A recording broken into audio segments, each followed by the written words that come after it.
Sinadya ni Jordan na magsalita ng mahina para walang makarinig sa kanya.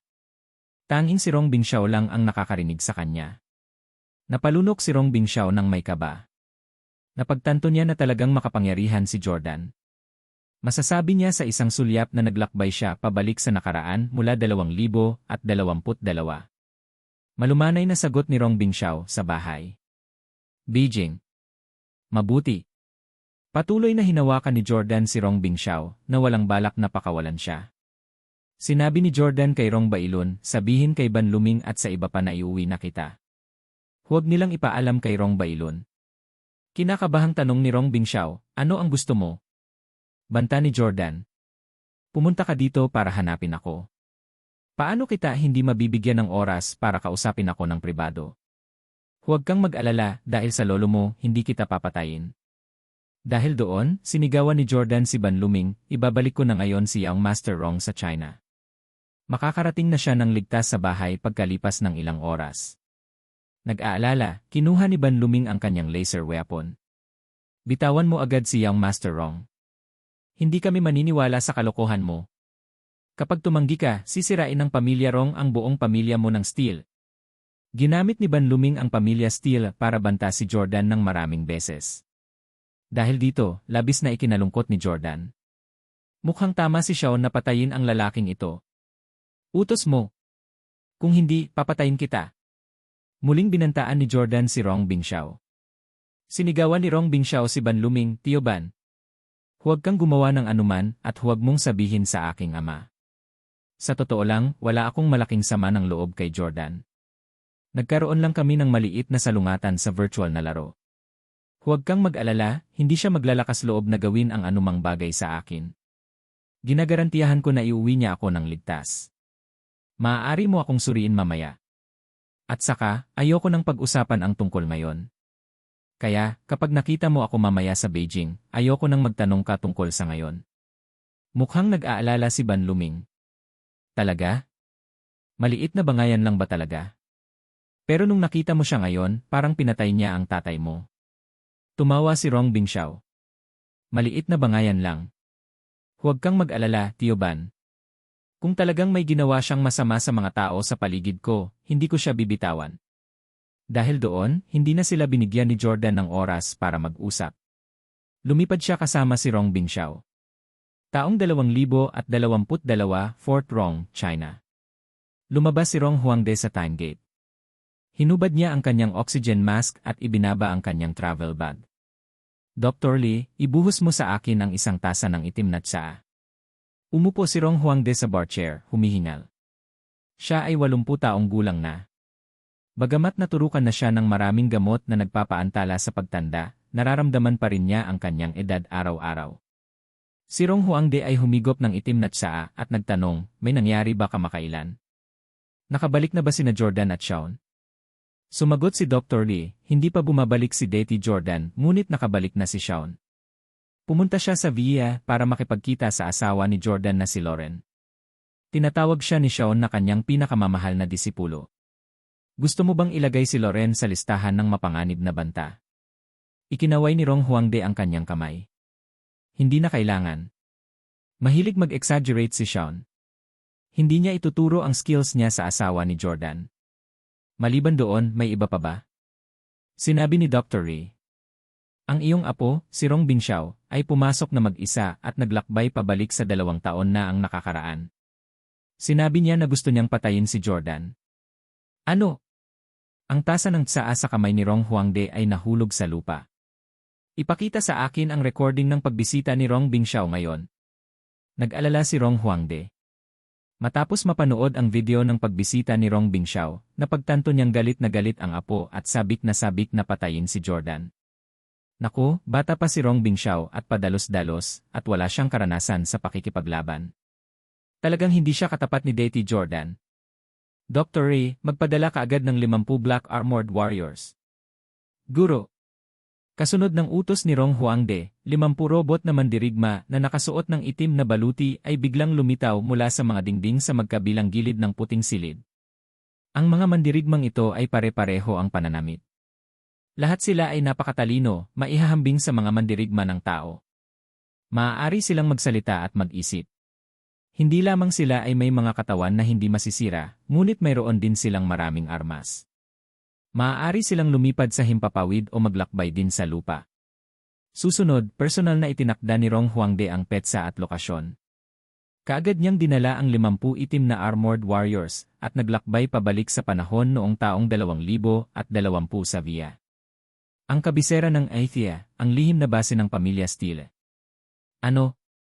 Agad na nagyelo ang ibabaw ng lawa. At biglang umulan ng nyebe. Napatay ang boatman. Iniulat ba ito ng balita? Nagulat si Sean sa paglalarawan ni Lauren. Umiling si Lauren. Ipinaalam ko kaagad sa aking lolo. Sinabi niya na ang bagay na ito ay maaaring may kaugnayan sa isang malaking pagbaril. Pinigilan niya ang bagay na yon at hindi ito naging balita. At pagkatapos? Ano ang nangyari pagkatapos mong tumakas mula sa lawa? May nangyari pa ba doon? Nagpatuloy si Sean sa pagsisiyasat. Umiling si Lauren. Hindi ko alam. Dumiretso ako sa kabisera. Hindi ko alam kung ano pa ang nangyari doon. Napaisip si Sean sa sarili. Maaaring gumamit si Jordan ng weather weapon para mapasaya si Chloe, para hayaan siyang mag-skate at maglaro sa snow. Ngunit ang pagpatay sa isang inosenteng boatman ay parang hindi estilo ni Jordan. Alam ni Sean na malaki ang pakialam ni Jordan sa buhay ng mga inosenteng tao. Dati, noong nakikipagdigma si Jordan sa pamilya Rong, ang puso niya ay naghihirap sa buhay ng mga inosenteng mamamayan ng Haikou. At ang boatman na ito ay kapwa Amerikano. Hindi, baka may nangyari kay Jordan doon. Agad na bumangon si Sean. Kailangan niyang bumalik at tulungan si Jordan. Sean, saan ka pupunta? Tanong agad ni Lauren nang makitang aalis na si Sean. Sabi ni Sean, mayroon akong kailangang pag-usapan sa asawa mo. Nag-aalalang tanong ni Lauren, may nangyari ba sa asawa ko? Pwede mo ba akong isama? Napangiti si Sean. Lauren, alam kong gusto mong tulungan ang asawa mo pero mahina ka lang. Wala kang masyadong kakayahan. Magiging pabigat ka lang kay Jordan. Si Lauren ay isang babaeng ayaw ng minamaliit. Sumigaw siya, kung gayon, gawin mo akong isang kapaki-pakinabang na babae na hindi magiging pabigat sa'yo. Hindi mo ba nais na maging guro ko? Sige, kikilalanin kita bilang aking guro ngayon. Mangyaring turuan ako. Guro, mangyaring tanggapin ang aking busog. With that, lumuhod si Lauren sa harap ni Sean. Ang marangal na Lauren ay mabilis at mapagpasyahan. Lumuhod talaga siya at yumuko kay Sean. Nagulat si Sean. Nagmamadali siyang yumuko at tinulungan siyang makatayo. Huwag mong gawin ito. Kapag nalaman ni Jordan na lumuhod ka sa harapan ko, isumpa niya ako hanggang sa mamatay.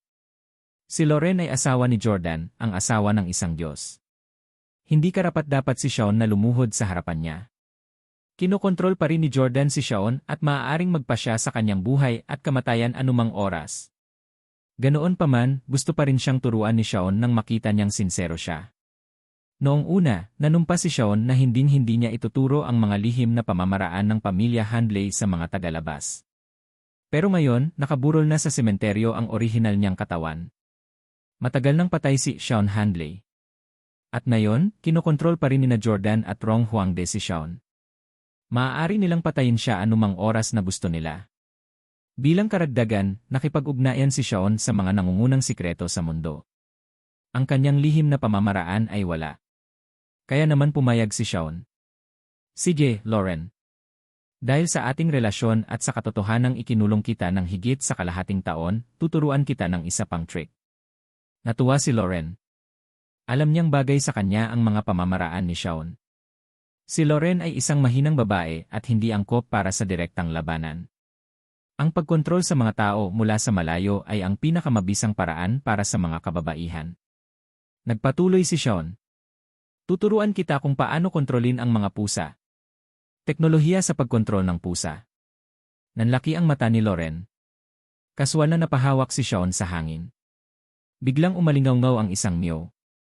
Isang itim na pusa ang tumalon mula sa ilalim ng mesa at lumipad sa kanyang kamay. Ah! Nagulat si Lauren. Napaatras siya ng isang hakbang at nagtanong, saan mo nakuha ang pusang ito? Dinala mo ba ito? Narinig na ni Loren na binanggit noon ni Jordan na si Shaun ay tila kayang mag-conjure ng mga pusa anumang oras na gusto niya. Naisip niya na marahil ay may dalang ilang pusa kahit saan siya magpunta. Umiling si Shaun. Hindi ko na kailangang dalhin ito. Saan man ako magpunta, natural na maakit ko ang mga kalapit na pusa na hanapin ako. Bukod dito, makokontrol ko agad ang mga pusang ito. Sa sandaling pumasok ako sa silid na ito, tahimik na sinundan ako ng itim na pusang ito. Kanina pa ito nagtatago sa ilalim ng kama ni Victoria. Kaya lang hindi mo napansin. Nagulat si Loren. Paano ko matutunan ang kakayahang ito? Sabi ni Shaun, upang matutunan ito, kailangan mo munang magkaroon ng mental strength ng aking Handley family. Kailangan itong alagaan mula sa murang edad, ngunit matanda ka na. Siguradong hindi mo ito matututunan. Ipapadala ko lang ito sa iyo ng direkta. Agad namang nagpasalamat si Loren. Salamat, guro. Pinaupo ni Shaun si Loren sa lupa habang diniin niya ang ulo nito at ipinadala sa kanya ang mental power nito. Maya-maya pa ay napuno na ng pawis ang noo ni Loren. Pakiramdam niya ay natulala siya at wala ng kontrol. Maya-maya huminto si Shaun. Si Loren ay basang-basa sa pawis. Pawis na pawis siya kaya basang-basa ang manipis niyang damit. Gumastos din si Shaun ng maraming enerhiya. Mayroon ka ng ayong kaunting lakas sa pag-iisip at kaya mo nang kontrolin ang pusa. Tuturuan kita ng higit pang mga diskarte sa susunod. Kailangan mong magsanay ng masigasig. Si Shaun ang personal na nagturo sa kanya kung paano kontrolin ang isang pusa at kung paano ito yugnay sa taong gusto niyang makasama. Ito rin ang specialty ni Shaun. Hindi naging madali ang pag-aaral. Makalipas ang kalahating oras, sinabi ni Shaun, itinuro ko na sa iyo ang pamamaraan. Kung matututunan mo ito, depende ito sa iyong pangunawa at personal na kakayahan. Sana magtagumpay ka rin. Walang ibang sinabi si Shaun. Agad siyang umalis ng Asia at sumugod sa China. Nais niyang bumalik sa 2 taon na ang nakakaraan at makita kung ano ang nangyari kay Jordan. Taon 2020, Cortland County, New York. Hawak kay Rong Bingxiao, lumipad si Jordan sa direksyon ng China. Pero hindi talaga siya pupunta doon. Sinabi lang niya ang mga salitang iyon para lokohin si Ban Luming. Napadpad siya sa isang maliit at walang laman na bahay. Ang Cortland County ay isang county na kakaunti ang populasyon. Mayroon lamang itong populasyon na wala pang 50,000 katao. Bukod dito, napapaligiran ito ng ilang bundok at hindi gaanong traffic. Pagkalapag, inihagis ni Jordan si Rong Bingxiao sa lupa. Agad na tumayo si Rong Bingxiao at pinagmamalaki si Jordan. Jordan, huwag mong isipin na hindi ko alam na humiling ka sa pamilya ko na bigyan ka ng pabor. Gusto mong gamitin ang time travel machine ng pamilya ko para iligtas ang asawa mong si Victoria. Wala kang lakas ng loob na patayin ako. Kung papatayin mo ako, hindi ka pakakawalan ng tatay at lolo ko. Nang makita ni Jordan ang walang takot na ekspresyon ni Rong Bingxiao, umamin siya. Tama ka. I really don't dare to kill you. Inwe, hayop ka. Sayang at hindi kita mapapatay sa pagkakataong ito, ouch. Habang si Rong Bingxiao ay nakakaramdam na ng sobrang kaba, napasigaw siya sa sakit nang bigla siyang sinuntok. Siyempre, si Jordan ang may kasalanan. Sinabi ni Jordan, totoo na hindi ako nangahas na patayin ka, ngunit naglakas loob akong saktan ka. At saka, kaya kitang talunin hanggang sa ikaw ay kalahating patay at lumpo. Galit na galit si Rong Bingxiao. How dare you? Siguradong papatayin ka ng lolo ko kapag lumpo mo ako. Huwag mo nang isipin ang paggamit ng teknolohiya ng pamilya natin para iligtas ang asawa mo. Lumakad pasulong si Jordan at tinapik ang balikat ni Rong Bingxiao. Anak, sa iyong li at karanasan, paano mo ako lalabanan? Ito ay hindi tulad ng hindi mo alam ang mga medikal na pamantayan ng mga lihim na pamilya. Maaari ko munang pilayin ka bago ka ibalik. Kapag nakita ng lolo mo na okay ka na, wala siyang magagawa sa akin kung ipagkakait ko ang lahat. Sa tingin mo ba? Nabigla, napaatras si Rong Bingxiao. Talagang natatakot siya ngayon. Kaya niya ba talaga yun? Itinuro ni Rong Bingxiao si Jordan. Ikaw mabisyo ka talaga. Makakaisip ka pa ng ganyang katusong panloloko. Nakakatakot ka. Tumingin si Jordan kay Rong Bingxiao nang may pang-aalipusta. Ang taong ito ay ganap na ignorante. Sinabi ni Jordan, hindi mo pa nakikilala si Shaun. Ang kanyang mga pamamaraan ay 1,000 beses na mas mabisyo kaysa sa akin. Gayunpaman, naranasan na ito ng iyong ama noon. With that, hinubad ni Jordan ang kanyang armor at binasag ang kanyang mga buko. Sabihin mo sa akin, bata. Gusto mo bang pilayin ko muna ang kaliwang paa mo, ang kanan mo? O ibang paa? Bilang isang Diyos-Diyosan, ginagaranti ako na kahit anong parte ng katawan mo ang pilay ko ngayon, ayusin ko ito makalipas ang ilang oras. Si Rong Bingxiao ay pawis na pawis. Jordan, tayo pag-usapan natin ang mga bagay-bagay. Natakot si Rong Bingxiao. Kung ikukumpara kay Jordan, mas mababa siya sa mental at pisikal na kakayahan. Binato ni Jordan ng suntok si Rong Bingxiao. Boom! Agad na dumugo si Rong Bingxiao. Hindi man lang nagpapigil si Jordan. Let's talk things out. Bigla kang naging magalang sa akin ngayon? Hindi ka ba tumanggi na makipag-usap sa akin sa unang pagpunta ko sa bahay mo? Sabihin mo sa akin, bakit ka naglakbay pabalik sa nakaraan upang hanapin ako? Sinalakay mo pa ang pamilya ko. Bagamat walang intensyon si Jordan na patayin si Rong Bingxiao, gusto niyang talunin ang brat na ito sa pagpapasakop upang hindi na siya maglakas loob na gumawa ng gulo para sa kanya.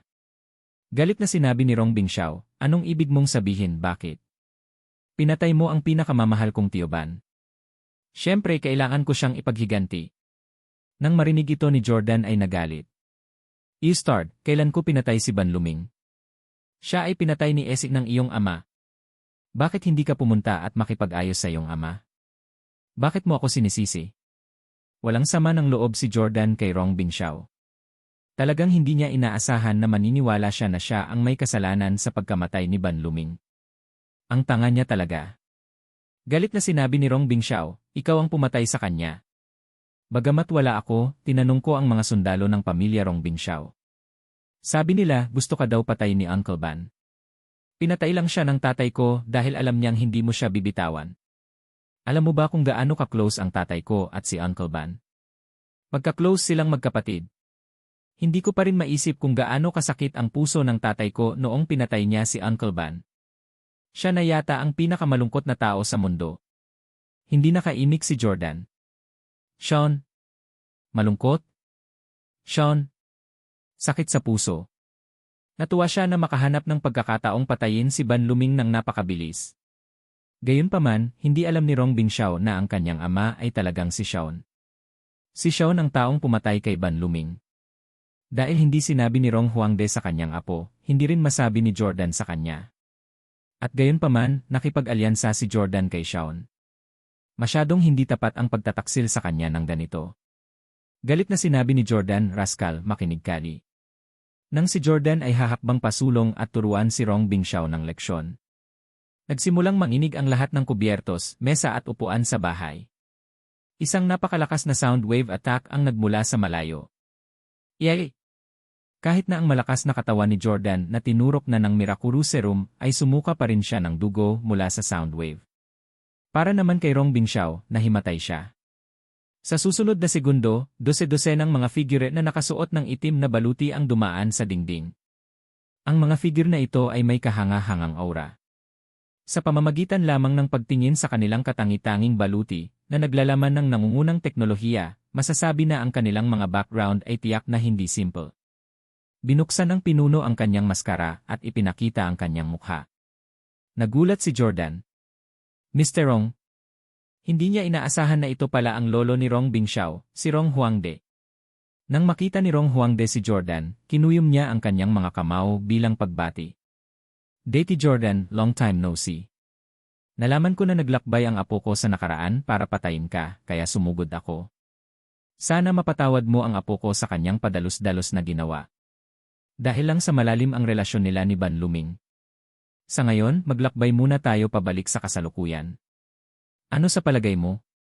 Si Rong Huangde ay kumikilos ng napakamagalang patungo sa Jordan, ngunit malabo na nararamdaman ni Jordan ang layunin ng pagpatay na nakatago sa ilalim ng kanyang magalang na harapan.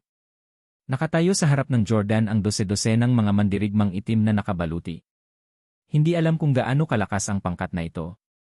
Dahil dinala sila ni Rong Huangde dito, nangangahulugan ito na nakatitiyak siya na kayang patayin ng grupong ito ng mga mandirigmang nakabaluti ang Jordan. Dahil sa kasalukuyang sitwasyon, hindi nagawang tumanggi si Jordan. Kung tatangkain ni Jordan na patayin si Rong Bingxiao, tiyak na mahuhulog si Rong Huangde sa kanya at papatayin siya. Tumango si Jordan. Okay. Sinulyapan ni Rong Huangde ang Iron Man armor ni Jordan. Dahil may armor din si Daty Jordan, hindi na kita bibigyan ng elevator. I-meet kita sa entrance ng time gate. Isasama ko muna ang apo ko. Dahil doon, agad na binuhat ni Rong Huangde ang walang malay na si Rong Bingxiao. Nang buhatin niya ito, napagtanto niya na ang mukha ni Rong Bingxiao ay may senyales ng pagtama. Hindi na kailangang sabihin, ito ay tiyak na si Jordan. Gayunpaman, hindi nagbago ang ekspresyon ni Rong Huangde nang mabilis niyang inilabas si Rong Bingxiao. Laking gulat ni Jordan habang pinagmamasdan ang dose-dosenang mga mandirigmang nakabaluti na itim na lumipad palayo. Mga mandirigma na nakabaluti ng itim, ito ba ang mga pangunahing sundalo ng pangkat ni Rong Huangde? Nakakatakot eh. Walang ibang sinabi si Jordan. Isinuot niya ang Iron Man armor at sumunod. Naglakbay sila pabalik sa 2022. Bumalik sa puting silid sa Fort Rong, ibinalik ni Rong Huangde sa kamalayan si Rong Bingxiao. Nang magising si Rong Bingxiao at makita ang kanyang lolo, masayang yakap niya ang kanyang sarili. Lolo! Lolo! Hindi ka patay. Tuwang-tuwa si Rong Bingxiao. Masayang tinapik ni Rong Huangde ang likod ng kanyang apo at mumiti. Paano nakayanan ni Lolo na iwan ang mahal kong apo? Hi! Tuwang-tuwa si Rong Bingxiao na tumulo ang mga luha sa kanyang mga pisngi. Gayunpaman, nang makita niya si Jordan, muling nagalit si Rong Bingxiao. Itinuro niya ito at sinabing, Lolo, pinatay ng Wii-starred na Jordan na yon si Uncle Ban at sinaktan ako ngayon lang. Lolo, kailangan mong ipaghiganti ako at si Uncle Ban. Hayaan mong patayin ng iyong mga nakabaluti na mandirigma ang taong ito. Nakatayo si Jordan na parang bundok, walang bahid ng takot. Gusto niyang makita kung ano ang gagawin ni Rong Huangde. Sinulyapan ni Rong Huangde ang mga mandirigma na nakabaluti ng itim at nag-utos. Bumalik ka sa iyong mga posisyon. Ang mga itim na nakabaluti na mandirigma ay nagmartsa patungo sa dingding. Tila walang intensyon si Rong Huangde na salakayin si Jordan. Alam ni Jordan na kailangan pa rin ni Rong Huangde ang kanyang kakayahan sa pagkadiyos. Gusto niyang tulungan siya ni Jordan na hanapin ang mga sikreto ng pamilya Handley. Bilang resulta, hindi siya papatayin ni Rong Huangde ng ganoon kadali. Bukod dito, walang kinalaman si Jordan sa pagkamatay ni Ban Luming. Bagamat hindi alam ni Rong Bingxiao ang katotohanan, walang paraan na hindi alam ni Rong Huangde kung sino talaga ang pumatay kay Ban Luming. Tiningnan ni Jordan ang mapanganib na mga mandirigmang nakabaluti ng itim at nagtanong, Misterong, ang mga mandirigmang ito ba ay mga robot? Ngumiti si Rong Huangde at tumango. Robot warrior silang lahat. Pagkatapos ay sinabi ni Rong Huangde kay Rong Bingxiao, Bingxiao, huwag kang maging insensitive. Walang kinalaman si Daty Jordan sa pagkamatay ni Ban Luming. Tutulungan tayo ni Daty Jordan na makahanap ng isang napakahalagang sikreto. Siya ang ating partner, hindi ang ating kaaway. Naiintindihan mo ba? Sa kabila ng mga salita ng kanyang lolo, hindi kumbinsido si Rong Bingxiao. Namatay ba si Uncle Ban nang walang kabuluhan noon? Ganyan ka ba kawalang puso na hindi mo tinatrato si Uncle Ban bilang isang pamilya? Tama na, Bingxiao. Nagmamadaling lumapit si Xiaon. Alam niyang hindi pa rin alam ni Rong Bingxiao ang kanyang tunay na pagkatao at naniniwala siyang siya ang kanyang biological na ama. Pagkapasok niya, sinaway niya si Rong Bingxiao nang may marangal na ekspresyon. Hindi karapat-dapat anak. Tanungin kita, naglakbay ka ba noong nakaraan sa taong 2020? Sa Scaniteles Lake sa New York para gumawa ng gulo para sa Daty Jordan? Nag-activate ka rin ba ng weather weapon para maging snowy ang isang maaraw na araw at freeze ang tubig ng lawa? Ginawa mo ba ang lahat ng iyon? Ang biglaang pagpasok ni Xiaon ay ikinagulat ng lahat. Si Jordan ang pinakanagulat. Si Xiaon ay bumalik sa 2022 nang mas maaga kaysa sa kanya. Kaya paano niya nalaman ang ginawa ni Rong Bingxiao sa lawa? Hindi maaaring tumawag o mag-message si Jordan kay Xiaon habang magkaiba sila ng taon. Nagbabanta si Xiaon patungo kay Rong Bingxiao at patuloy na pinagsabihan siya. Ang liit mo eh. Talagang hindi nasisiyahan si Xiaon sa ginawa ni Rong Bingxiao. Pagkatapos ng lahat, iyon ay lupang Amerikano. Nakakabigla na si Rong Bingxiao ay naglakas loob na ilunsad ang sandata ng panahon ng walang prinsipyo. Gayunpaman, nang ipagpatuloy na ni Shaon ang pagsaway kay Rong Bingxiao, bigla niyang nakita ang mabangis na ekspresyon sa mukha ni Rong Huangde. Parang gusto na siyang kainin. Pagkatapos ng lahat, si Rong Bingxiao ay apo ni Rong Huangde. Paano niya mapapanood ang isang kapwa na umukupa sa katawan ng kanyang anak na pinapagalitan ang kanyang apo? Ito ang teritoryo ni Rong Huangde. Sa silid na ito, walang makakatalo sa kanya. Dahil dito, agad na nagbago ang ekspresyon ni Shaon. Ang talino mo! Pumunta ka dito at alam mo pa kung paano gamitin ang time gate ng pamilya natin para bumalik sa 2 taon na ang nakakaraan. Bagay ka talaga.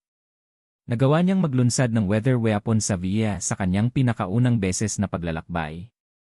As expected sa anak ko. Anak, tama ka. Kahit na pinatay ko si Banluming, si Jordan ang dahilan kung bakit nangyari ito. Sa puntong ito, ang ekspresyon ni Jordan ay kasing bangis ng kay Rong Huangde. Nang makita ito ni Shaon, natakot na naman siya. Sina Jordan at Rong Huangde ay maaaring magpasya sa kanyang buhay at kamatayan anumang oras. Nakaramdam ng matinding hinanakit si Shaon at muling binago ang kanyang mga salita. Pero Bingxiao, hindi ka maaaring magalit kay Deity Jordan para sa pagkamatay ni Banluming. Bagamat si Banluming ay palaging tapat sa aming pamilya, hindi siya perpekto. Nitong mga nakaraang taon, lumaki ang kanyang personal na impluensya. Nag-ayos siya ng isang grupo ng mga mandirigma na sumusunod lamang sa kanyang mga utos at hindi ko kontrolado. Gayon din, ang relasyon ng taong ito sa iyong ina ay masyadong malabo. Gusto ni Shaon na gawing masama si Banluming. Sa ganitong paraan, walang pakialam si Rong Bingxiao sa pagkamatay ni Banluming. Sa hindi inaasahang pagkakataon, mariing sinabi ni Rong Bingxiao, imposible. Si Uncle Ban ay hindi ganoong uri ng tao. Ayaw ni Rong Huangde na magtalo ang lahat tungkol sa isang subordinate lamang kaya namagitan siya. Tama na. Mula ngayon, walang sinuman ang pinapayagang magbanggit ng Banluming. Si Rong Huangde ay isang taong gumawa ng magagandang bagay. Hindi siya tulad ng isang bata na labis na nagmamalasakit sa buhay at kamatayan ng isang nasasakupan. Wala talaga siyang pakialam sa mga ganitong bagay na walang kabuluhan. Ang gusto niyang malaman ay kung nakagawa ng anumang pag-unlad si Jordan sa nakalipas na 2 linggo at kung natapos na niya ang kailangan niyang gawin. Tumingin si Rong Huangde kay Jordan, Mr. Jordan, 2 linggo na ang nakakaraan mula nang mag-time travel ka. Siguro kung naitanim mo na ba ang ideya kay Ms. Victoria? Umiling si Jordan. Hindi ako nagkaroon ng pagkakataon. Medyo malungkot si Rong Huangde. 2 linggo na, ngunit wala kang pagkakataon. Sa iyong kakayahan sa Deity Jordan, hindi ako naniniwala na hindi mo matatapos ang ganoong simpleng gawain sa loob ng 2 linggo. Sinasadya mong mag-aksaya ng oras dyan. Alam mo ba na wala na akong mahabang buhay at umaasa akong maghintay hanggang sa aking kamatayan? Masasabi ni Shaon na si Rong Huangde ay naiinis at natatakot na siya ay talagang magagalit. Kapag naging masungit ang matandang ito, matatapos na silang dalawa. Kaya naman nagmamadaling pumunta si Shaon. Pare, hindi naman sinasadya ni Jordan ang pag-aksaya ng oras. May iba pa siyang nadedelay. The day after we travel back in time, nagkaroon ng affair ang ex-wife niya. Hindi niya maiwasang ayusin muna yon. Bigyan mo pa siya ng oras. Guarantee na matatapos niya to ng mabilis, right Jordan? Si Rong Huangde ay mukhang napakahigpit. Si Rong Huangde ay hindi nangahas na banggitin muli si Banluming ngunit siya ay isang malamig na nguso. Lily, you don't feel any sense of urgency when using Ilay family's things. You think you can stay there as long as you want. Do you think Inula Ilolo asked you to go back in time for vacation? Sa pagkakataong ito, pumanig si Rong Huangde kay Rong Bingxiao. Mr. Jordan, huwag mong sisihin ang apo ko sa pagiging mapurol. May point naman siya. Hindi ka pwedeng pumunta lang doon at tumambay, magbabago ng sunod-sunod na pagsisisi. Relive your life and enjoying time with your ex-wife. Hinayaan kitang gamitin ang time machine dahil gusto kong makatrabaho ka. Gusto kong tulungan kang iligtas si Victoria, hindi para baguhin ang mga bagay tungkol sa mga babaeng hindi na mahalaga sa iyo. Halata sa tono ni Rong Huangde na siya ay medyo naiinip at hindi nasisiyahan sa pag-unlad ni Jordan sa nakalipas na 2 linggo. Sinuntok ni Jordan si Rong Bingxiao. Tiyak na sumakit ang puso ni Rong Huangde nang makita ang pasa sa mukha ni Rong Bingxiao. Siya ay lolo pa rin kung tutuusin at hindi katakatakang magsalita siya para sa kanyang apo. Hindi ito maaaring makatulong. Ang time machine ay pag-aari nga ng pamilya Rong. Sinabi ni Jordan, Mr. Rong, ililigtas ko ang aking asawa sa lalong madaling panahon. Hindi na ako mag-aaksaya ng oras dahil sa iba. Sagot ni Rong Bingxiao. Gaano katagal ang sa lalong madaling panahon? Isang araw o dalawa? O isang buwan o dalawa? Napakatuso mo. Marunong ka lang maglaro ng salita. Sa pag-alalay sa kanya ng kanyang lolo, hindi na natatakot si Rong Bingxiao kay Jordan. Nagsalita si Sean. Jordan, sa totoo lang, kung gusto mong iligtas si Victoria, sapat na ang isang araw o dalawa. Tulad ng kung paano mo binago ang katotohanan na niloko ka ni Hailey, maaari tayong bumalik sa nakaraan noong araw na kontrolado ng asawa ko si Victoria. Maaari kang gumawa ng paraan para matulog si Victoria sa iyo sa halip. Tumango si Jordan. Noong una ay gusto niyang magtanim ng ideya kay Victoria. Gayunpaman, dahil matagumpay niyang nabago ang katotohanan na magkasamang natulog sina Hailey at Tyler, nagpasya si Jordan na gagawin niya rin ito para kay Victoria. Ayaw niyang makipagtalik ang kanyang asawa sa isang 18 anyos na lalaki. Sabi ni Jordan kay Rong Huangde. Mr. Rong, bigyan mo pa ako ng isang araw. Tumango si Rong Huangde. Buti nalaman mo na lumilipas ang oras. Naniniwala ako na sa kakayahan mo, tiyak na maibabalik mo ang sitwasyon. Gayunpaman, nag-time travel lang ang lahat. Magpahinga muna tayo ng 2 araw. Pumayag naman si Jordan. I have the same intention. Gusto ko munang bumalik sa Villa para samahan ang asawa ko. Sabi ni Sean, kagagaling ko lang sa lugar ni Lauren. Kung alam kong okay ka lang, hindi na sana ako pumunta. Hintayin kita sa kabisera. Na-curious si Jordan. Paano mo nalaman ang nangyari sa pagitan namin ni Rong Bingxiao sa Scaneteles Lake? Nagulat din si Rong Bingxiao at Rong Huangde kay Sean. Nakatayo si Sean habang nasa likod ang mga kamay, nagpapanggap na misteryoso. Tumawa siya ng malakas. Hahaha, Daty Jordan, sa tingin mo ba ikaw lang ang Diyos sa mundo? Masyadong misteryoso ang itsura ni Sean. Para bang sinasabi niya na isa rin siyang Diyosa. Nagulat si Jordan saglit. Naging Diyos din ba si Sean? Gayunpaman, mabilis na tinanggihan ni Jordan ang kaisipang ito. Nilabanan na ni Sean ang langit at binago ang kanyang kapalaran para maging Rong Bailon. Ang langit ay hindi maaaring magbigay sa kanya ng kapangyarihan ng isang Diyos-Diyosan sa ibabaw nito. Kung paano nalaman ni Sean ang nangyari sa Scaneteles Lake, hindi nagtagal ay nahulaan ito ni Jordan. Hindi ba sinabi ni Sean na kagagaling lang niya sa lugar ni Lauren? Dapat ay sinabi niya sa kanya. Para kay Jordan, ang nangyari sa lawa ay nangyari ilang oras lang ang nakalipas. Pero kay Lauren, 2 taon na ang nakalipas. Katulad ng sinabi ni Rong Huangde ng maraming beses noong una siyang naglakbay pabalik sa nakaraan. Ang dapat mangyari ay nangyari na. Hindi ito napagtanto ni Jordan dati. Tinapik ni Jordan ang mayabang na si Sean sa balikat at sinabing, gabi na, kaya magpahinga ka ng maaga. Sweet dreams! With that, lumabas siya ng pinto at lumipad papuntang Ihya. Pagdating sa lihim na base ng pamilya Steele sa kabisera, agad na pumunta si Jordan sa ward ni Victoria. Akala niya ay makikita niya si Lauren dito dahil siya ang nag-aalaga kay Victoria. Gayunpaman, natagpuan lamang niya ang walang malay na si Victoria. Wala nang makita si Lauren. Tinanong ni Jordan si Salvatore, wala ba si Lauren dito? Sagot ni Salvatore, kakaalis lang ni Emel Lauren ilang oras na ang nakalipas. Nandito na siya all this time. Araw-araw, personal na hinuhugasan ni Emel Lauren ang mukha at katawan ni Ines Victoria. Gusto ni Salvatore na malaman ni Jordan kung gaano kahusay ang pag-aalaga ni Lauren kay Victoria noong wala siya. Okay. Natural na walang pagdududa si Jordan sa karakter ni Lauren. Sa pagtingin kay Salvatore, naalala niya kung paano siya nakapasok sa teritoryo nila ni Victoria nang maglakbay siya pabalik sa nakaraan. Hindi maiwasang magtanong ni Jordan. Salvatore, may tinatago ka ba sa akin? Hindi ginampanan ni Salvatore ang kanyang tungkulin. Hinayaan niyang kunin ni Victoria ang kanyang baril at magtangkang magpakamatay. Nang marinig ang sinabi ni Jordan, lumuhod siya sa lupa.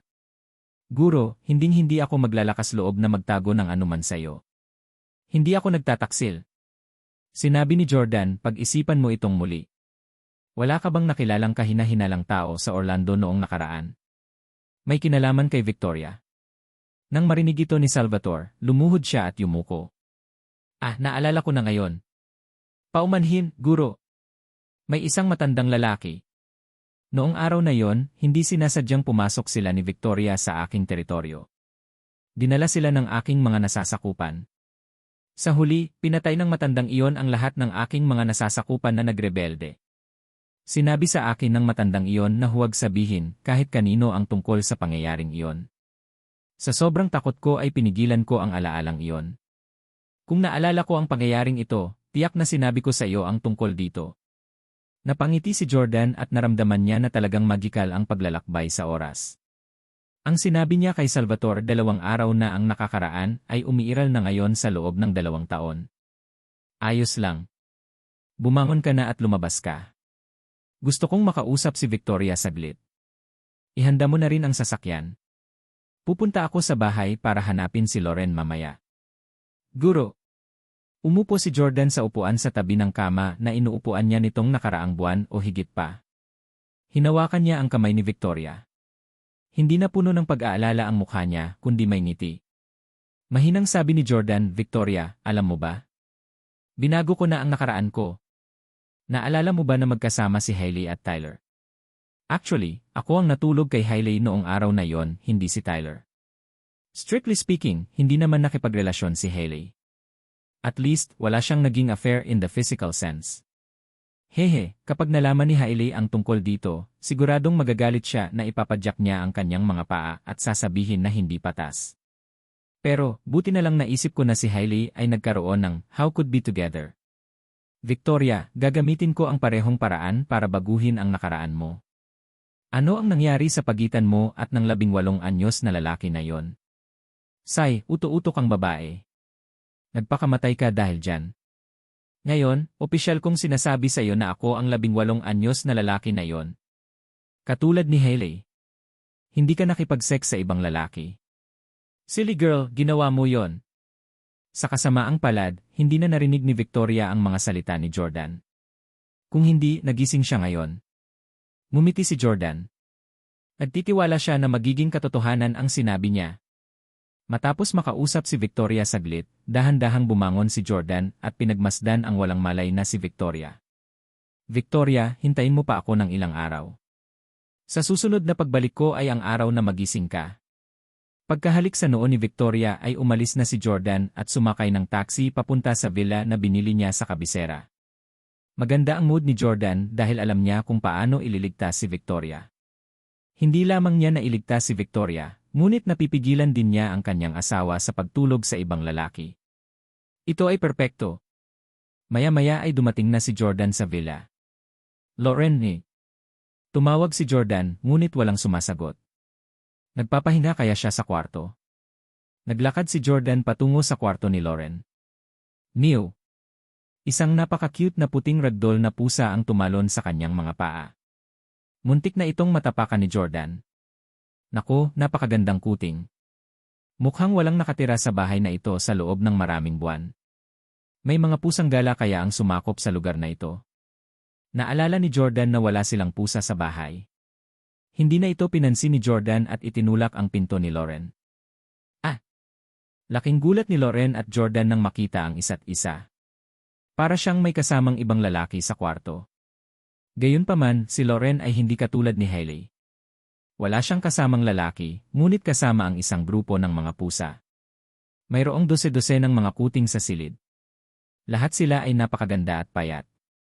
Maaari silang ituring na mga diyosa ng pusa. Wala sa kanila ang makulit o mataba. Hubby, bakit ka bumalik? Nagulat si Loren. Ako ni. Bago pa makasagot si Jordan, natakot ang mga kuting kaya tumakas sila sa lahat ng direksyon. Tila may sariling isip sila at tumakbo palayo nang makita si Jordan. Medyo sumama ang pakiramdam ni Jordan nang makita niya ito. Bakit sila tumakas nang makita siya? Parang may ginawa silang immoral ng asawa niya sa kwarto kanina. Curious na tanong ni Jordan, Loren, bakit ang daming pusa sa bahay? Dinala ba sila ni Sean dito? Yung Buistard na yun. Dinala niya sila dito pero walang courtesy na kunin. Pero gumanda ang panlasa niya. Dati, lagi niyang pinapatawag yung mga malalaking pusang pangit na yon. Nakakakilabot pa lang ang paningin nila. Contrast, ang cute talaga ng mga kuting na ito. Naka-cross-legged si Loren sa kama na naka-shorts. Bago pumasok si Jordan sa silid, sinusunod niya ang mga tagubili ni Shaun kung paano makokontrol ang koneksyon sa pagitan niya at ng isang pusa. Bumaba mula sa kama, mahinang sinabi ni Loren, hindi dinala ni Shaun ang mga pusang ito. Binili ko sila. Matapos turuan ni Shaun si Loren, agad niyang pinabili si Salvatore ng isang grupo ng mga kuting. Ang mga cute na kuting lamang ang karapat-dapat sa isang diyosa tulad ni Loren. Sa makatuwid, espesyal na pinili ni Salvatore ang pinakamagagandang mga kuting. Naisip niya na gustong palakihin sila ni Loren bilang mga alagang hayop. Binili mo sila? Bakit ang dami mong binili na pusa? Medyo nataranta si Jordan. Hindi naman kakaiba kung isa o dalawa lang ang binili niya.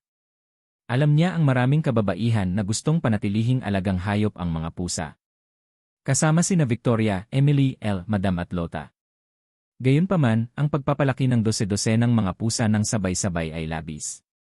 Ako ni. Ilang sandali, hindi alam ni Loren kung paano ipapaliwanag. Gusto niyang sabihin kay Jordan na kinilala niya si Shaun bilang kanyang guro. Gayunpaman, natatakot siya na hindi maligaya si Jordan. Pagkatapos ng lahat, ang mga pamamaraan ni Shaun ay tila hindi karaniwan. Hindi dapat natututo si Loren ng mga ganitong pamamaraan. Hindi na niya hinintay na magpaliwanag, naglakad si Jordan papunta sa kanya at sinabing, "Honey, masyado ka sigurong naiinip mag-isa. Kaya gusto mong maraming alagang hayop ang samahan ka." "Sorry, honey. Napabayaan kita. Sa panahong ito, 3 taon mo na akong hinintay. Ngayon na sa wakas ay magkasama na tayo, hindi ko na dapat hayaan na magdusa ka pa." Nakaramdam si Loren ng bukol sa kanyang lalamunan. Natouch siya kaya gusto niyang umiyak. Sa panahong ito, alam niya na si Jordan ay nalubog sa kalungkutan sa tangkang pagpapakamatay ni Victoria. Naiintindihan niya ang sakit nito. Kaya naman, hindi siya nakaramdam ng hinanakit kahit na pinabayaan siya ni Jordan. Sa kabaligtaran, kung kumilos si Jordan na parang walang kwenta ang buhay at kamatayan ni Victoria, kung walang puso niyang kinalimutan ang tungkol sa kanya at inaalala lamang niya ang oras na kasama si Loren, masusumpungan niya ang gayong lalaki na nakakatakot. Nagustuhan niya ang mga lalaking nagpapahalaga sa mga relasyon. Malumanay na sabi ni Loren, "I'm fine, hubby." "Ira the way, hindi mo ba sinabi na naghanap ka ng paraan para iligtas si Victoria? Paano na? Any progress?" Nakangiting tumango si Jordan. "May paraan na ako para iligtas si Victoria. Pero kailangan nating maghintay ng ilang araw bago siya magising." "Ang galing! May pag-asa para kay Victoria." Si Loren ay taos-pusong masaya para kina Victoria at Jordan. Ngumiti si Jordan at hinawakan ang kamay ni Loren. Dahan-dahan niya itong hinalikan at sinabing, "Honey, gusto mo bang magkaroon ng isa pang baby sa akin?" Paulit-ulit na tumango si Loren. Mas matanda na si Chloe ngayon at hindi na siya dumidikit sa akin. At saka, magsisimula na siya sa family training niya. Gusto kong magkaroon ng isa pang baby kasama ka. Sa ganitong paraan, kapag wala ka, makakasama ako ng anak natin. Ngumiti si Jordan at tumango. "Sige, gumawa tayo ng isa ngayon." With that, sinunggaban muli ni Jordan si Loren. Samantala, sa mansyon ng pamilya Rong sa Chaoyang Park. 1:00 ng umaga, kumatok si Rong Bingxiao sa pintuan ng basement. Nakauwi na sina Shaun, Rong Bingxiao at Rong Huangde mula sa Fort Rong upang magpahinga at magtipon kasama ang iba pang pamilya. Pagkatapos ng hapunan, bumalik si Rong Bingxiao sa kanyang silid at umikot-ikot, hindi makatulog. Alam niyang nakatira si Lolo sa basement, hinanap niya ito. Sa sandaling ito, gising pa rin si Rong Huangde. Alam niya na dapat ay matagal na siyang namatay at pinahahalagahan niya ang bawat paggising ng kanyang buhay. Nakaupo siya sa desk at nagbabasa ng I Ching. "Hello, Lolo." Umakyat si Rong Bingxiao kay Rong Huangde. Nang makita ni Rong Huangde ang kanyang apo, ibinaba niya ang kanyang libro at nakangiting bumangon. "Anong problema? Hindi makatulog?" Lumapit si Rong Bingxiao at tumango. "Galit na galit ako na hindi ako makatulog. Si Jordan, ang Wizard na yon. Dahil lang sa pagiging diyosa niya, iniisip niyang kaya niyang baliwalain ang iba. Hindi lang siya indirectly sanhi. Kamatayan ni Uncle Ban, dinukot pa niya ako at binugbog. Lolo, buti na lang at dumating ka sa tamang oras. Kung hindi, napilayan ako sa kanya. Inaliw siya ni Rong Huangde. Anak, masyado kang nag-isip. Alam niyang apo kita at hinding-hindi maglalakas loob na maging walang awa. Sinong nagsabing hindi siya maglalakas loob? Agad namang gumanti si Rong Bingxiao. Alam mo ba kung ano ang sinabi niya? Babaliin daw niya ang lahat ng mga paa ko at kakastahin niya ako. Tapos, gagamit siya ng advanced medical techniques para maibalik ako para hindi mo masabi na nabugbog ako. At kahit ituloy mo ang bagay na yon, tatanggi lang siyang umamin. Nabalitaan ko na nakast ang isang lalaki noon. Lolo, kung dumating ka pagkalipas ng 1-0 minuto, walang kaapu-apuhan ang pamilya natin. Talagang galit na galit si Rong Huangde nang marinig ito. Sinabi niya ba talaga yon? Masiglang tumango si Rong Bingxiao. I swear! Siya mismo ang nagsabi sa akin. Handa siyang gawin yon. Talagang sinabi ni Jordan ang lahat ng mga bagay na yon. Gayunpaman, sinabi lamang ni Jordan ang mga salitang iyon upang takutin si Rong Bingxiao. Wala naman talaga siyang balak na pilayin siya. At syempre hinding-hindi niya ito kakastrat. Kung talagang may balak gawin si Jordan, hindi muna niya sasabihin sa kabilang partido. Galit na galit si Rong Huangde. Talagang walang batas si Jordan. Hindi niya sineseryoso ang pamilya namin. Naglakas loob pa siyang hawakan ng apo ko. Nagdagdag ng panggatong si Rong Bingxiao sa apoy. Tama. Umaasa siya sa imbensyon ng pamilya natin para mailigtas ang asawa niya. Kailangan niya ng tulong natin pero ang yabang pa rin niya. Lolo, hindi ko na kaya itong nakahiga. Pinikit ni Rong Huangde ang kanyang mga mata at isang nakakatakot na ekspresyon ang unti-unting lumitaw sa kanyang lumang mukha. Tumango si Rong Huangde. Mapapalampas natin ang usapin ni Ban Luming, ngunit hindi natin siya maaaring pabayaan ng ganoon lang. Ang mga inapo ng pamilya Rong ay hindi maaaring yurakan ng sinuman mula sa pamilya Stile, kahit na siya ay isang Diyos.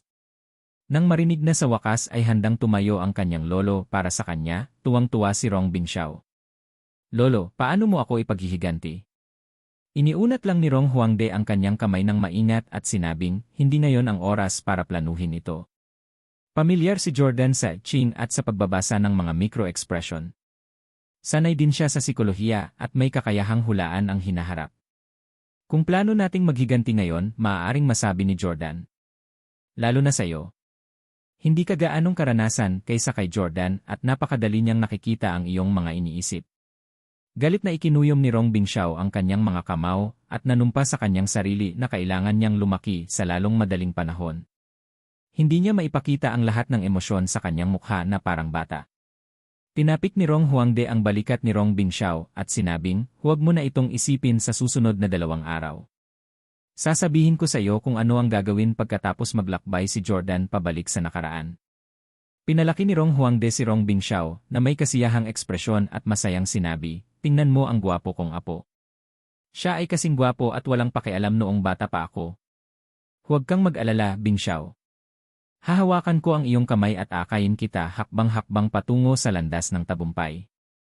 Kahit ang isang Diyos ay hindi magiging hadlang sa mga inapo ng pamilya Rong.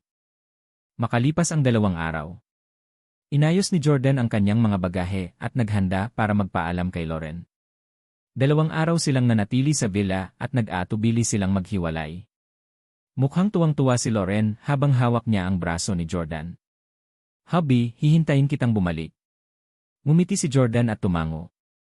Babalik ako kaagad pagkatapos mailigtas si Victoria. Pero hindi ako magtatagal. Kailangan ko na ulit umalis. Baka ipanganak pa ang anak natin pagkatapos kong matulungan ang isang tao sa bagay na yon. Subconsciously hinawakan ni Loren ang tiyan niya. Tiyak na mabubuntis ako sa pagkakataong ito. Masyado pang maaga para sabihin kung mabubuntis siya. Aabutin pa ng ilang araw. Gayunpaman, maging ang sixth sense ni Loren bilang isang babae o ang kakayahan ni Jordan na mahulaan ang hinaharap, pareho nilang naramdaman na mabubuntis siya sa pagkakataong ito. Tumayo si Jordan at lumipad patungong Fort Rong.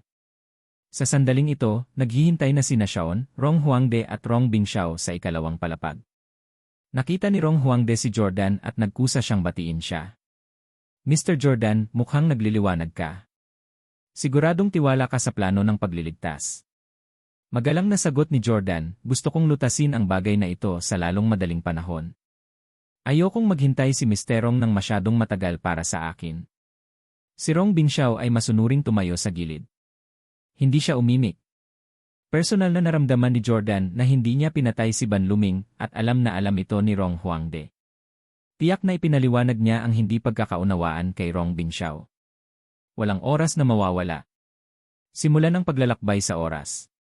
Ang petsa ay 1 Hulyo 2021, tama ba? Tanong ni Rong Huangde. Nagulat si Jordan. Sinusuri mo ng maigi ang bagay ko. Napakamaalalahanin mo talaga. Tumawa ng malakas si Rong Huangde. Nagkamali ka ng pagkakaintindi. Nalaman ko lang na ang 8 dakilang pamilya ay nagpunta sa Switzerland noong panahong iyon. Nabalitaan ko na ikaw at ang Swiss Holy Maiden ay nakakulong sa isang hindi maliwanag na silid noong panahong iyon. Pinag-isipan ito ni Jordan at napagtanto na totoo nga. Noong kinokontrol si Victoria, nagkataong pumunta si Jordan at ang iba pang mga pamilya sa Switzerland upang patayin si Shaun at ang kanyang asawa. Sa hindi inaasahang pagkakataon, nakatakas na si Shaun at ang kanyang asawa. Ang asawa ni Shaun, si Clara, ay pumunta sa Villa upang puntiryahin si Victoria. Personal na itinakda ni Rong Huangde ang petsa at lokasyon para sa Jordan at nagtanong, gusto mo bang makarating ng isang araw ng mas maaga? Para magkaroon ka ng oras para magpahinga pagdating mo doon. Sagot ni Jordan, salamat pero hindi na kailangan. I think I can adapt. Ang paglalakbay sa oras ay lubhang hindi komportable. Ito ay medyo tulad ng pagsakay sa eroplano o pagmamaneho ng kotse. Maaaring makaramdam ng kaunting carsick sa una, ngunit masasanay na sila. Ngumiti si Rong Huangde at tumango. Sige, isiset ko para makarating ka sa umaga. Pagkatapos iset up ito, nagbigay ng kaunting lakas ng loob si Rong Huangde. Jordan, nais kong magtagumpay ka. Salamat. Inutusan ni Rong Huangde si Shaun na maglalakbay kasama si Jordan. Doon, tulungan mo si Mr. Jordan, maintindihan mo. Napangiti si Shaun. Huwag kang mag-alala, tatay. Sa tulong ko, magiging maayos ang lahat. Malapit na nating tapusin ang ating misyon at babalik para makita ka. Nang walang anumang pag-aantala, naglakad sina Jordan at Shaun patungo sa time gate. Bakit hawak mo pa rin ang kamay ko? Umalinggaw ang boses ni Jordan nang mawala silang dalawa sa taong 2022. Naglakbay sila pabalik sa nakaraan noong 1 taon. Pagkaalis nilang dalawa, si Rong Bingxiao, na tahimik na nakaupo sa sulok, ay biglang tumayo at tuwang-tuwang tumakbo papunta kay Rong Huangde. Lolo! Umalis na ang Wii-starred na si Jordan. Bilisan mo at mag-isip ng paraan para makapaghiganti sa lalaking ito. Sabik na hinimok ni Rong Bingxiao ang kanyang lolo. Dati, nag-aalala si Rong Huangde sa kakayahan ni Jordan sa paghuhula, natatakot na mahulaan niya kung ano ang binabalak nila ni Rong Bingxiao. Gayunpaman, malayo na ngayon si Jordan. Isa pa, iniisip lang niya kung paano ililigtas ang kanyang asawa, at hindi si Rong Huangde at ang kanyang apo.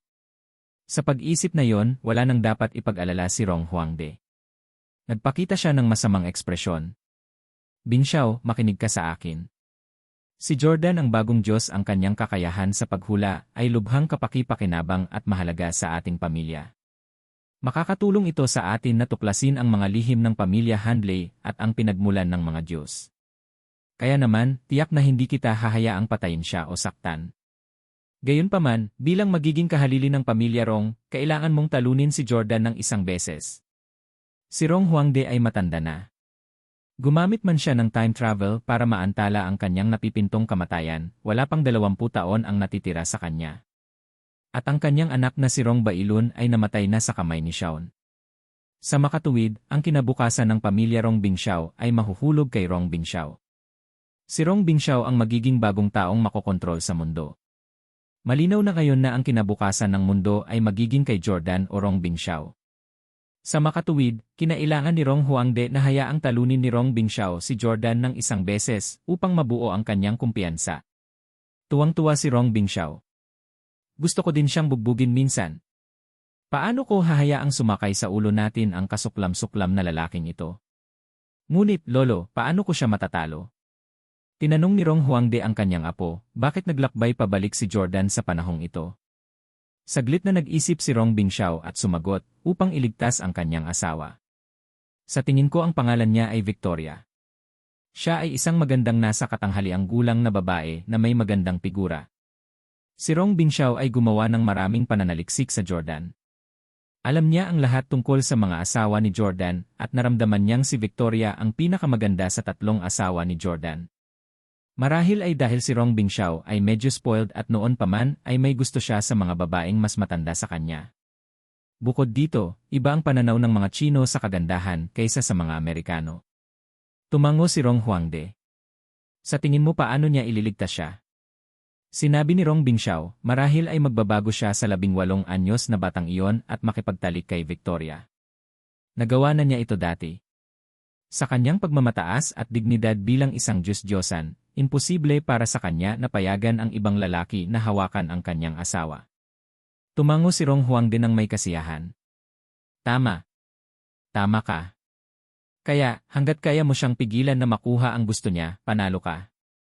Si Rong Huangde ay nag-ayos ng isang maliit na kompetisyon sa kanyang sarili.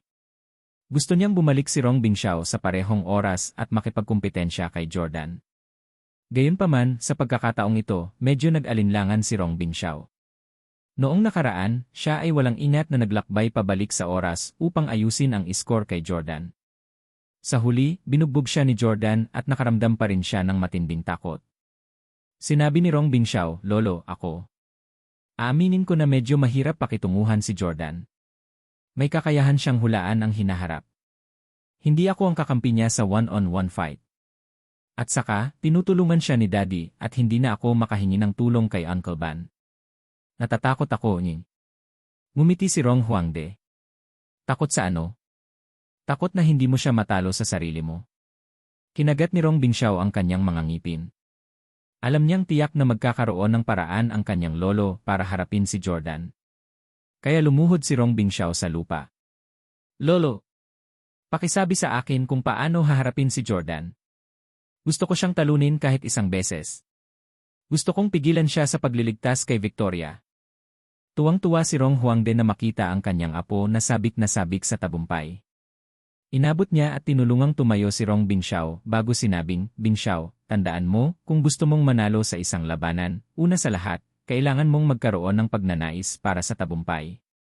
Ang iyong pagnanais para sa tagumpay ay kailangang umabot sa sukdulan upang talunin ang isang kalaban tulad ng Jordan. Imposible para sa iyo na pigilan si Jordan ng mag-isa. Gayunpaman, maaari kang gumamit ng iba pang mga paraan upang pigilan siya. Maaari mong talunin siya ng hindi direkta. Hindi masyadong naintindihan ni Rong Bingxiao. Lolo, pwede bang maging mas tiyak? Naglaan ng oras si Rong Huangde para magpaliwanag. Alam mo ba kung ano ang mga sikreto ng ating 8 dakilang pamilya?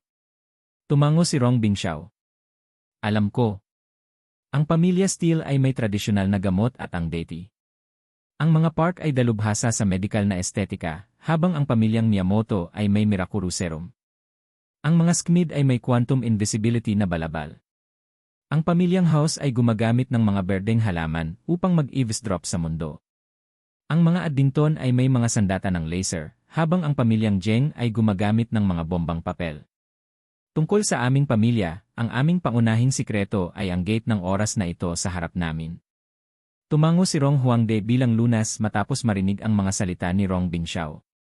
Kung gayon, aling lihim na sandata ng pamilya ang sa tingin mo ay makakatulong sa iyo laban sa Jordan? Pinag-isipan itong mabuti ni Rong Bingxiao. Inalis muna niya ang Steeles and Parks. Ang tradisyonal na gamot at medical na aesthetics ay walang silbi laban sa Jordan. Ang Mirakuru serum mula sa pamilyang Miyamoto ay maaaring maging lubhang kapaki-pakinabang. At least, kaya niyang maging Superman tulad ni Jordan pagkatapos niyang ma-inject ito. Ang quantum invisibility cloak ng pamilya Schmid ay isa ring dapat na sandata para sa paglilibot at paggawa ng mga maling gawain. Makakatulong din ang teknolohiya ng eavesdropping ng pamilya House at ang laser weapon ng pamilya Addington. Saglit doon, hindi alam ni Rong Bingxiao kung alin ang pipiliin. Hindi pinahirapan siya ni Rong Huangde. Pagkatapos ng lahat, siya ay 19 taong gulang lamang at hindi sumailalim sa uri ng pagsasanay na naranasan ng 3 magkakapatid na Steele. Sa simula pa lang, si Rong Bingxiao ay mas mababa na kay Jordan. Sa sandaling ito, hinangaan ni Rong Huangde ang lolo ni Jordan na si Charleston. Siya ay hindi kapani-paniwalang malayo ang paningin.